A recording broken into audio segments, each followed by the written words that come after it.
আর এবার আমরা যে খবরের দিকে নজর রাখবো, এই রাজ্যে সরকার বদল হতে তিলোত্তমা কাণ্ডের ফাইল খুলেছে।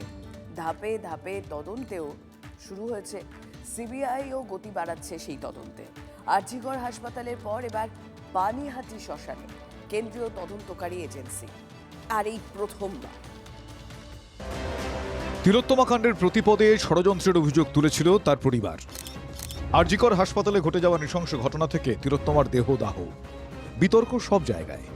অভিযোগ ছিল পুলিশ দিয়ে ঘিরে রাখা হয়েছিল। হাজার হাজার পুলিশ তখন ঘিরে রেখেছে, যেই বডিটা চুল্লিতে চলে গেল আর কোনো পুলিশ সব চলে গেল, মানে তাদের দায়িত্ব শেষ হয়ে গেল। তারপর থেকে আর পুলিশ এই পর্যন্ত কঠিন দায়িত্ব পালন করেছে, হাসপাতাল থেকে একেবারে দেহ পোড়ানো অবধি। এদিন সকালে 3 সদস্যের তদন্তকারী দল পানিহাটি শ্মশানে গিয়ে কথা বলে শ্মশানের দায়িত্বে থাকা কর্মীর সঙ্গে। দেখতে চাওয়া হয় রেজিস্টার। এতদিন পর শ্মশান কর্মীর মুখেও সন্দেহজনক অনেক অনেক ক্লু। তা কী হয়েছে, দুটো বাড়ির আগে জাম্পিং হয়েছিল। হ্যাঁ, জাম্পিং তো হয়েছিলই। তা একটা আমরা তো জানতাম না যে এরকম প্রাতিষ্ঠানিক ঘটনা আছে। আমরা তো এই নর্মাল সচরাচর যেরকম হয়। বডিটা 11টা নাগাদ এসেছি, তার মানে সারাদিন ধরে নাজাল ছিল, ভিআইপি লোক ছিল, দুটো বডি ছিল আগে, তাদের গাড়ি, তাদের লোকজন। তারপরে এই বাড়িতে পুলিশ, হিউজ পরিমাণ পুলিশ ছিল, তারপর ভিআইপি লোক ছিল, ভিআইপি গাড়ি ছিল। বর্তমানে রাজ্যের মুখ্যমন্ত্রী শুভেন্দু অধিকারী বিরোধী দলনেতা থাকার সময় একটি ভিডিও প্রকাশ করে অভিযোগ করেছিলেন সেই রাতে শ্মশানে পানিহাটির প্রাক্তন বিধায়ক নির্মল ঘোষ উপস্থিত ছিলেন। তার নেতৃত্বেই তড়িঘড়ি দেহ দাহ করার অভিযোগ। শ্মশানে তদন্ত করে আমাদের এলাকার 3 জনকে অভিযুক্ত এটা ধরা যাবে। হাতে পোস্টমর্টম হলো, চালান ছাড়া পোস্টমর্টম হলো, অনেক জিনিস রয়েছে, অনেক তথ্য রয়েছে। তিলোত্তমা কাণ্ডের পর যে ঘাট সার্টিফিকেটের ছবি সামনে আসে তাতেও কিন্তু তিলোত্তমার বাবা মায়ের সই ছিল না। এই কাজটা 20 মাস আগে সিবিআই করা উচিত ছিল, সেই কাজটা করলো 20 মাস পরে। সিবিআইকে এই ব্যাপারটা তো অনেকদিন আমরা ব্যাপারটা বলেছি। সেই সময় পানিহাটি শ্মশানে পৌঁছে গিয়েছিলাম আমরাও।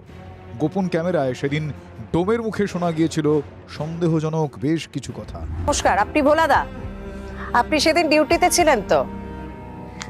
আমি ওই তিলোত্তমার মায়ের সঙ্গে কথা বললাম।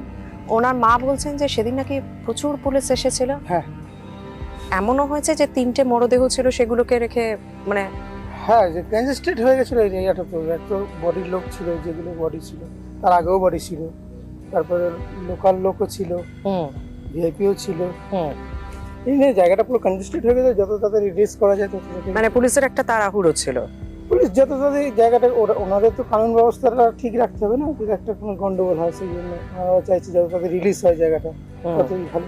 মানে এটা সত্যি যে 3টে দেহ থাকা সত্ত্বেও পুলিশ এসে তাড়াতাড়ি ওইটাকে দাহ করতে হবে। পুলিশ আগেই আমাকে ইনফর্ম করেছিল। হাসপাতাল থেকে পানিহাটি শ্মশান ঘাট, পরতে পরতে রহস্য। সেই রহস্য ভেদ করতেই এবার শ্মশানে সিবিআই এর দল। কোনো কিছু তথ্য বা নথি বাজেয়াপ্ত করা হয়নি, কিছু ছবি তুলেছেন তদন্তকারীরা। প্রশ্ন একটাই, আসল সত্যিটা সামনে আসবে? অনন্ত চট্টোপাধ্যায়ের রিপোর্ট, TV9 বাংলা।